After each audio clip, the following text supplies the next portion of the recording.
Hey guys, and welcome back to this channel. In this video I'll be showing you guys what you can do if your AMD isn't detecting your second monitor. So to do that, you are just going to select the settings button here, and then you're going to go to the display section.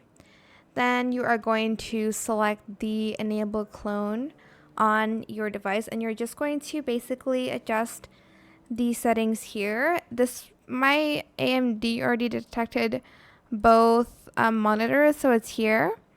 So you're just going to enable clone if AMD doesn't detect it, and you're just going to basically change the resolution and the hertz and etc. here. As you can see, you can kind of adjust it. I hope this tutorial was helpful for you guys. Don't forget to like, comment, share, and also subscribe to this channel if you haven't done that already. If you have any more questions about this video, just leave it in the comment section down below. I will try my best to answer them all for you guys, and if you found this video helpful, please click the thanks button as well.